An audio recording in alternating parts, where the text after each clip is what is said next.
All right, our final part. This should be pretty quick and painless. So this is the last part of Chapter 2, talking about kind of the war and rebellion that's going to occur in the colonies in our early history. Okay, so 1637, you have the Puritan-Pequot War, which is going to be a combined force of Massachusetts and Connecticut militiamen. They are accompanied by Narragansett and Mohegan warriors. So they're going to attack a Pequot village and massacre 500 men, women and children, acting on the belief that their presence was divinely ordained. Puritans drove surviving Pequots into oblivion and divided their lands. Only rarely did Puritans make efforts to convert Indians to Puritan religion. They basically just kind of killed them off and pushed them out. They weren't trying to work with them. They weren't trying to assimilate them or anything like that. 1675 to 1676, you have Metacom's War, or it'll also be seen sometimes as King Philip's War. And King Philip is going to be the English name for the Wampanoag leader Metacom. So Metacom is his Indian name. He wants to expel the Europeans with, valid reasons.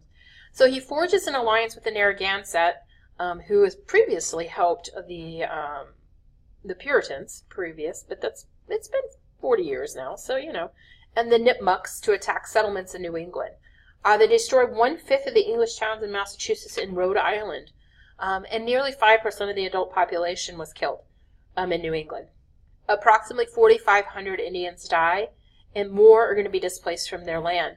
So Metacom, or King Philip, is killed by Mohegan and Mohawk warriors hired by Massachusetts Bay leaders.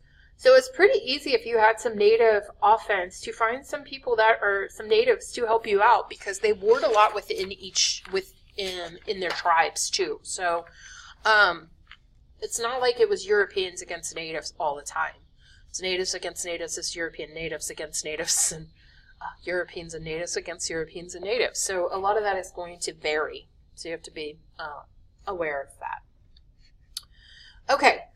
Poor freeholders and former indentured servants in the Chesapeake want lands occupied by Native Americans in Virginia, especially as indentured servants. They come over here with the promise of land, and when they finish their indentured servitude, a lot of times they don't get the land that they're promised.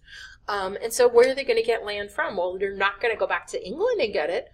And so they're going to want land here, and oftentimes they are going to want to push the natives that live on that land off of it to settle it. So 1675, fighting is going to break out when vigilante Virginia militiamen murder 30 Indians. It is intensified when a group defies Governor Berkeley's orders and kills 5 Susquehannock leaders. The Susquehannocks retaliate by killing 300 whites.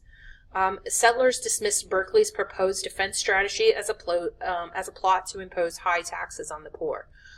So he tries to come up with strategy, and people not so fond of it. So, you also have Bacon's Rebellion. All right. So Nathaniel Bacon, he is an English migrant with a position on the Governor's Council.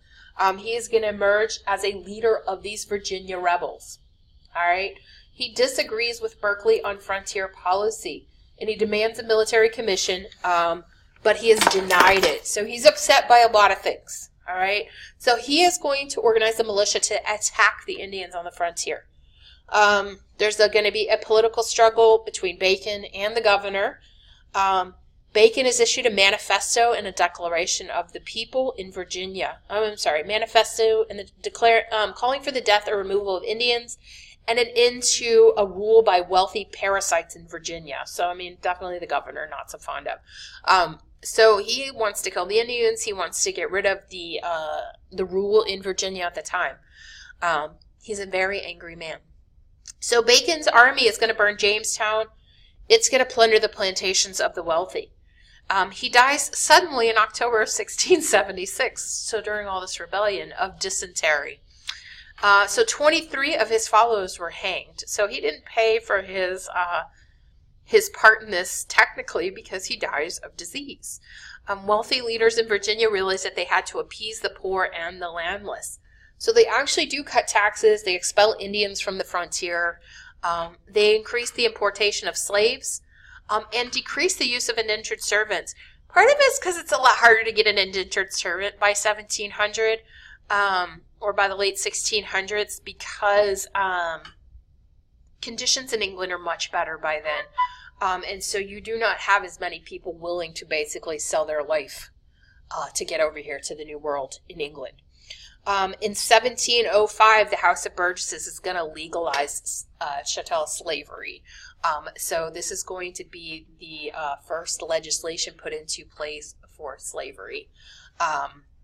We got our first slave, if you remember, in the early 1600s, 1619, I believe. But 1705 is going to be your first official legislation that says it's okay. So that is going to finish up Chapter 2. Chapter 3 is going to be on your own. I will no longer be lecturing in class. So if you were listening to this, it is basically because you missed class. So just keep in mind you will continue to need to listen to your lectures via video recordings. So they'll be both on Schoology and YouTube.